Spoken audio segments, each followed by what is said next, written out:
You're listening to an Ono Media podcast.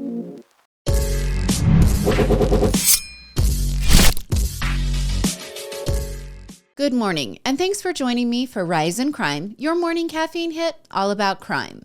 I'm Mama Jules, and let's get right to Frisco, Texas, where a stabbing on Wednesday left one teen dead, another in custody, and a twin brother and his family mourning very publicly.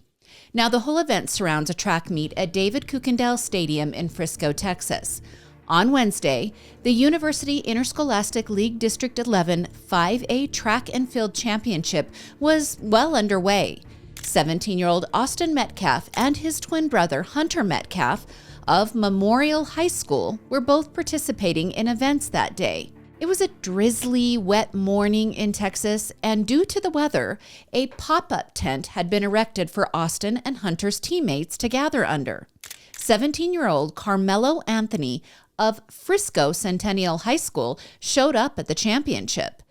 He isn't on Austin's team, and he wasn't part of any events that day other than as a spectator, as far as I can tell.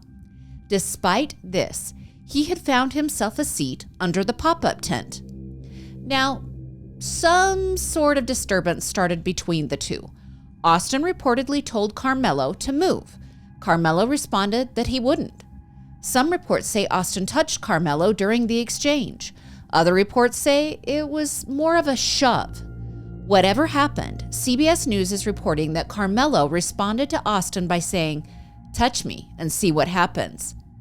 Now, it does seem Austin allegedly accepted the challenge and touched Carmelo, which then led to Carmelo unzipping his backpack and retrieving a knife.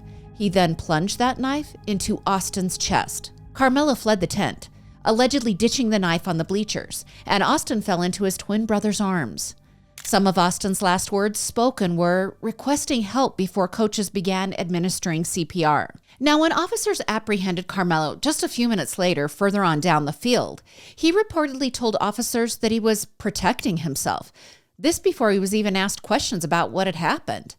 The arrest affidavit states that as officers were cuffing Carmelo, one officer, while talking with another officer, referred to Carmelo as the alleged suspect, to which Carmelo said, "I'm not alleged. I did it." The affidavit then says that Carmelo asked if Austin was okay, followed by claiming he did it all in self-defense. When officers spoke with Hunter at the scene, they said he was so overcome with emotion he couldn't articulate what had happened to his brother. Austin's family have given multiple interviews in less than 5 days of Austin's death. Here, I've got one for you. Just listen to what his mother and Hunter had to say to Fox News. And it was remarkable to me that I heard your husband say within hours of this that he forgave this other young man, and he got there so quickly. And I honestly don't know that I could. And I just want to see, and I don't know if there's a right or a wrong place to be, especially as quickly as this has happened. Megan, how do you feel on that front today? I am not like their dad. I am so angry at that boy. It's just not fair. That's all I have. I understand. I'd like to say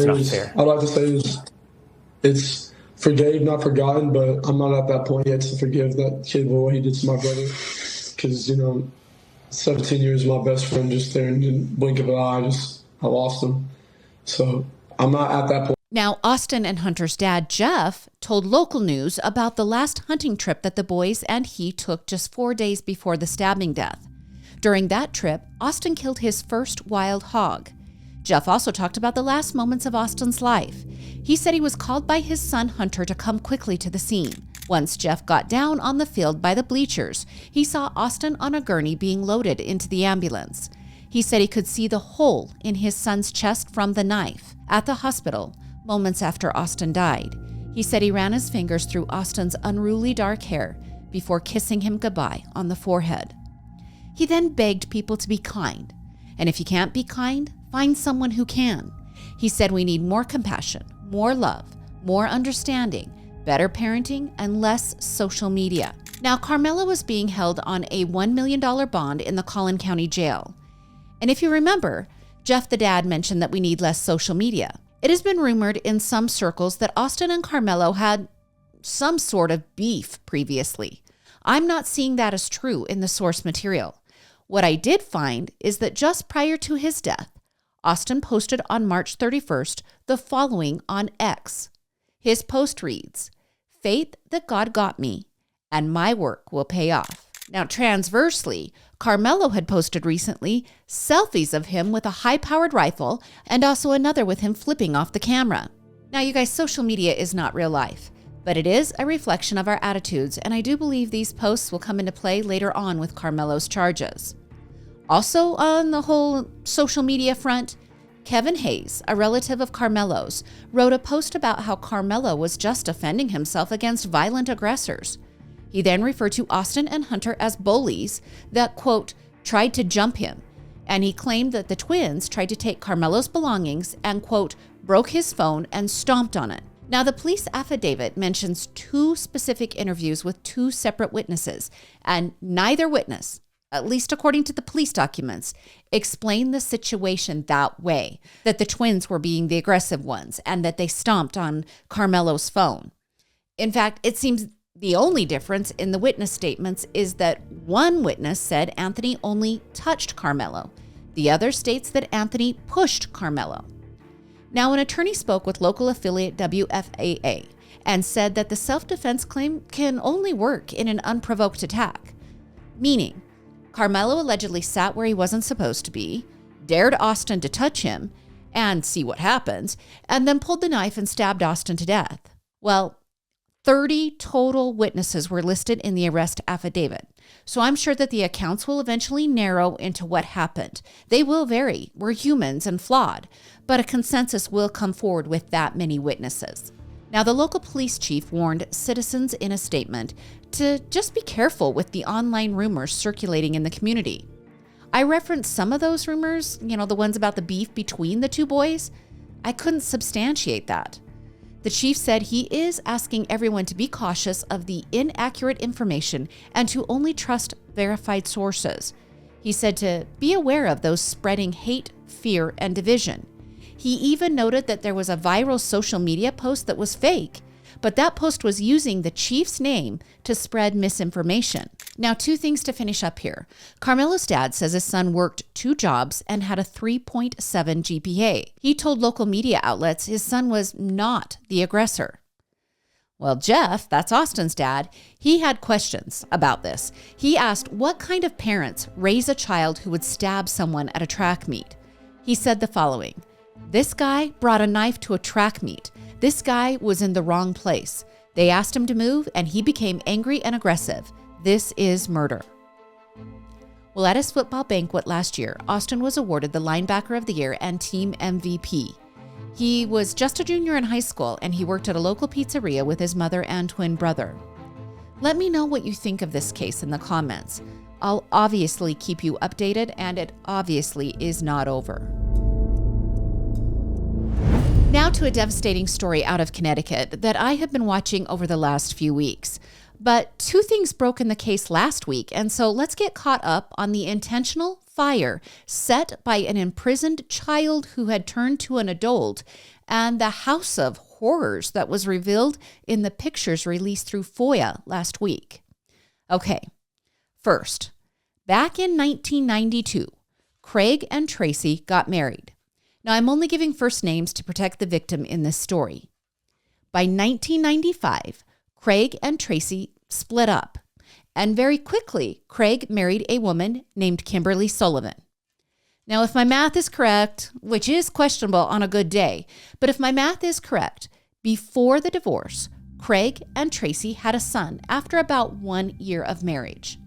That son, who court documents refer to as male victim 1, and who I'm going to refer to as MV from here on out. Well, that son bounced between his mother, Tracy, and Craig, his father, and his new wife, Kimberly, for the first, few years of his life. A couple of days ago, Tracy was asked why she eventually lost custody of her child. This would have been clear back, late 1990s, early 2000s.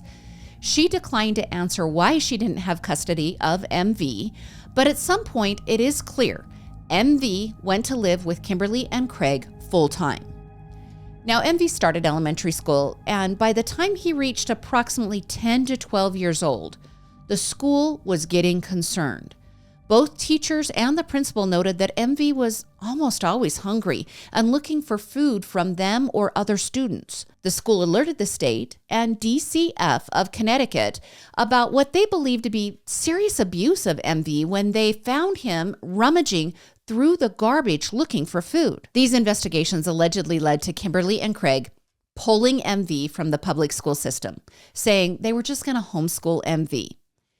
And 20 years later, 32-year-old MV set fire to his home, or it would be better to say his prison. On February 17th of this year, firefighters met Kimberly Sullivan outside of her home. Okay, remember, Kimberly is the stepmother to MV. Kimberly had called 911 just a few minutes earlier, saying her second floor of her dilapidated Waterbury home, well, she said it was on fire. Firefighters entered the home and found 32-year-old MV laying on the floor of a smoke-filled room. MV weighed just 68 pounds. He allegedly told first responders that he wanted freedom. He also told them he had been imprisoned in the home since he was 11 years old. MV was whisked away for treatment, and the fire was quickly extinguished. So let's break down this whole entire scene. The house is littered and cluttered, and in some areas, filthy. There are locks on the outside of the bedroom door where MV was found. He is claiming he's been in prison for 20 years, and outside, not suffering from malnutrition or smoke inhalation, and holding her dog, is MV's stepmom, Kimberly. Now, you know I'm a dog lover, and of course I would rescue Q and Daisy, Peyton's dog, from any danger. But this woman left her stepson inside after 20 years of abuse, and instead, she carried her dog outside away from the flames. Court documents also say that when firefighters eventually carried MV from the home, Kimberly is heard saying that her dog is shaking. She then asks a firefighter, "What are you doing?" Okay, that's a weird question. He's obviously carrying your stepson to safety. As MV recovered in the hospital, he began telling investigators about the years of abuse. He allegedly said when the imprisonment first began, it was in sort of degrees, little by little. At first, he had freedom to leave the bedroom, but when it was discovered by Kimberly, allegedly, that he would sneak down to the kitchen to get food at night, Kimberly began locking him in the room nearly all hours of the day. MV told investigators that at times he would be so thirsty that he would drink from the toilet because Kimberly only allotted him 2 cups of water a day. As he became older, his stepmom would make him use a bottle to urinate, and he would also complete his bathroom needs on newspaper that had been placed on the floor of his locked bedroom. Court documents also outline that MV said his teeth became so rotted that when he was given a sandwich to eat, which was his only food for the entire day, when he was given that sandwich to eat, occasionally his teeth would crumble into pieces when he would take a bite. MV claimed that his father was better to him than Kimberly, and that when it was just the two of them, Craig would allow MV out of the room more often. Unfortunately, Craig, who was bound to a wheelchair, died over a year ago. Now, MV held on to a lighter that he took from Craig before Craig finally died, and he formulated a plan. On that February night, MV used hand sanitizer and printer paper to build a flame into a fire that couldn't be ignored. When the smoke began to accumulate, Kimberly unlocked MV's door and allegedly asked him to leave the room, but not before she demanded that he wash his face. She allegedly told him he needed to clean up before firefighters arrived, even though he says he hadn't been allowed to bathe for years. Now, despite his stepmom opening the locked door and in her own disgusting, bizarre way, allegedly helping him escape the smoke and flames, MV refused to leave that room.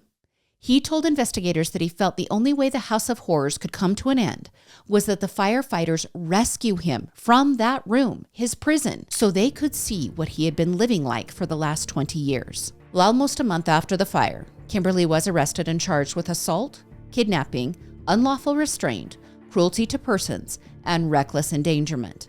Despite the horrific condition of MV, Kimberly was granted bail and posted that $300,000 bond pretty quickly. Now, I'm wondering if the prosecutor was caught flat-footed in this case. You'll understand why. I just think something weird happened here. Maybe he thought there was no way Kimberly was getting out, or maybe he didn't think she would be able to post a high bond.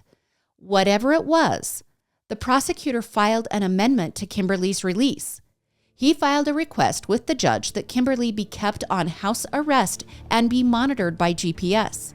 During that second hearing, after she'd already been released from jail, the prosecutor said that MV asked him why his stepmother was able to walk free on bail when he's been locked up for the last 20 years.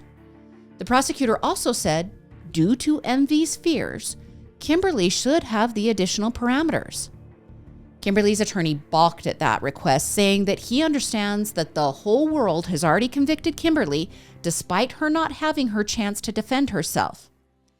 Well, the judge split the difference. Kimberly will be monitored by GPS, but she will not have to be on house arrest. Kimberly obviously can't live at the partially burned home that has now had the upstairs windows covered by plywood. So before the fire, the place in some areas was near uninhabitable. It was revealed in court that Kimberly has now been living with one of her adult daughters. Her attorney also told the judge in that second hearing that Kimberly has received death threats and that she is suffering mentally, which has caused her to seek mental health help. So the judge said no to house arrest so that Kimberly could receive the help that she needs. All right, let's talk about how MV fell through the cracks. For 20 years, the school system, the DCF of Connecticut, his biological mother, none of those three were able to help MV. All right, first, let's tackle the school system.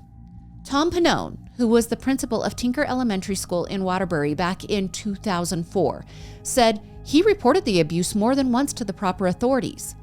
In an interview with NBC Connecticut, Pannone expressed frustration with the lack of action following the filed reports. He said the following, "We knew it. We reported it. Not a damn thing was done. That's the tragedy of the whole thing." Okay, so if the school did their part, that leads us to the second question. What about DCF? Well, they said they visited Kimberly and Craig's home years ago. They said they went 2 different times. DCF says that the home at that time was deemed to be fit and that if Kimberly wanted to homeschool her child, she could. DCF also says that they are only required to keep records of cleared cases for 5 years and that 5 years expired almost 15 years ago. So apparently we have no record of what investigators observed back then. But wait, do we? Because now DCF told a local news station that they've uncovered some records and that those records would be released soon. So maybe we will get a picture of a somewhat less horrific home nearly 20 years ago. My hopes are that at least back then, when MV was on the radar, that the extremes we're seeing today weren't prevalent, because if they were, wow, the system failed MV. So that leaves us to the third question. How did MV's biological mother not step in? Well, she gave an exclusive interview to the New York Post in which she wouldn't answer questions about why she didn't rescue her son, but she did say that everyone is now just trying to come to grips with the horror that her son had to endure. She also told the Post that she is traumatized and that she doesn't want her name used in the media to protect her and MV. Now, MV's biomom, remember her name is Tracy. Well, she's been in attendance at 2 of the hearings for Kimberly. Following one of those hearings, she told reporters outside the courthouse that she felt that Kimberly should be locked up for 20 years with only 2 cups of water each day. Now, I mentioned last week that a FOIA request led to more than a dozen pictures of the House of Horrors being released to the public. And you guys, it's so bad. The bathroom that MV was allowed to use on occasion is disgusting. His bedroom, which really isn't a bedroom, by the way, but it's cluttered and filthy. And it's a time warp. If you gave me the picture without any context, I would say it was from a fire 30 years ago. And did Kimberly live this way in her spaces in the house? Well, the pictures tell a different story. The kitchen is cluttered and a little dirty, but it's not near as cluttered and dirty as the rest of the house. And the living room is actually not that bad. So maybe Kimberly had some other places that were more inhabitable, which by contrast makes the disgusting living area of MV even more horrible. Now, Kimberly obviously could keep an area of the house clean and livable. The pictures tell that story. All right, I told you that Kimberly was living with her daughter. That left me asking, why didn't others know about MV and rescue him? Kimberly's older brother, Kurt, told news outlets that he wasn't allowed to see his nephew for the last 20 years. He said Kimberly pushed everyone away. He explained that when he saw MV days after the fire, he was shocked. He claimed MV looked like a Holocaust survivor. Now, you might be judgmental of this statement from MV's uncle, but guess what? It gets worse. Apparently, MV has 2 younger siblings from, I'm assuming, Craig and Kimberly. And one of those siblings is presumably the daughter that Kimberly is now living with. Those 2 siblings are not commenting about MV, and they're not commenting about their time that they allegedly lived with MV in the Waterbury home. Okay, 56-year-old Kimberly's next court appearance is scheduled for April 22nd. It has also been revealed that Kimberly's family members paid for the bond. Possibly those 2 siblings, who knows? A GoFundMe page has been set up for MV where donations have exceeded $200,000. The money is meant to help MV get back on his feet once he is healthy. Now, I'll obviously keep you updated on this case. Please tell me what you think in the comments. I'm sure plenty of you have responses to the DCF and their situation, to the biological mother and her situation, and to the family that is apparently backing or helping Kimberly. Let me know what you think. And by the way, if you're listening to this on podcast, make sure you check out the social media post for this episode so that you can see the pictures that I have described in this episode.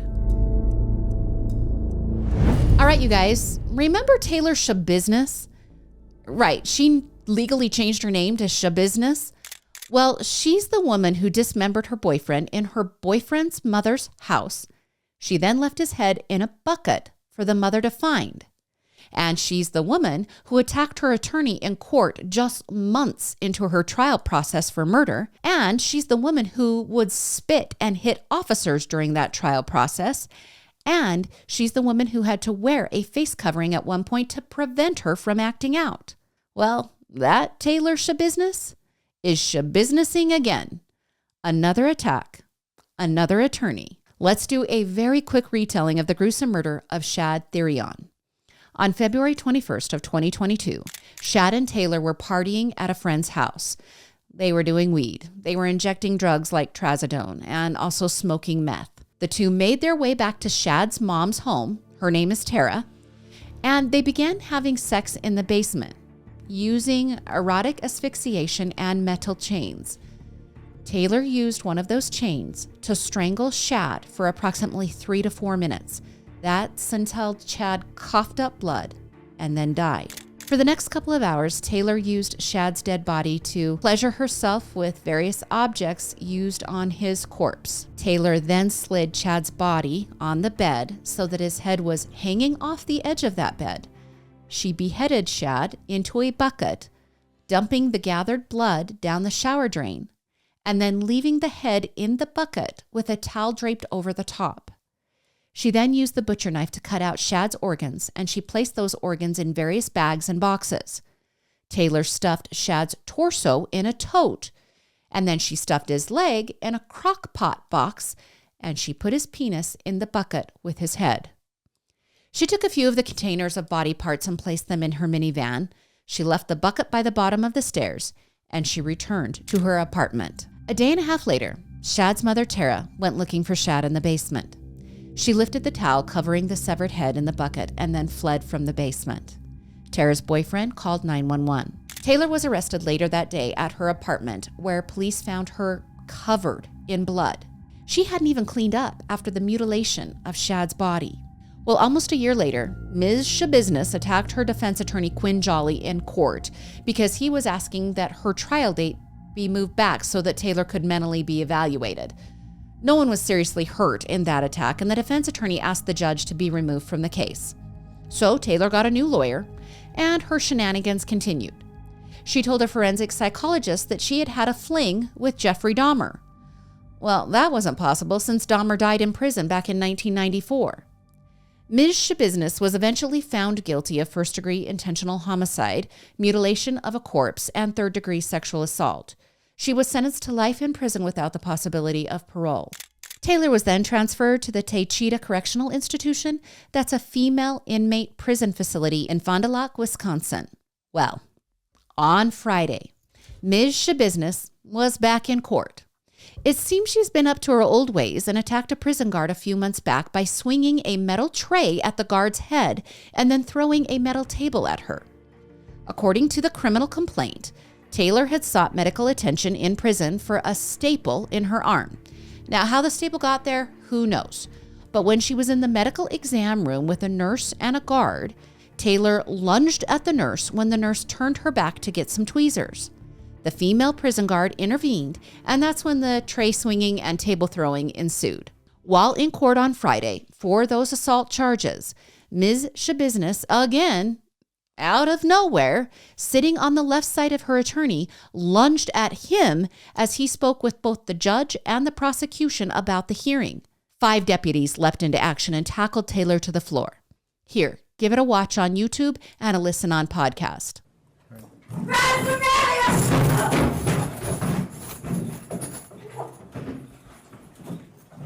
All right, the most humorous part of the video, because we've got to find some humor in this, is that her attorney, he doesn't even leave his chair.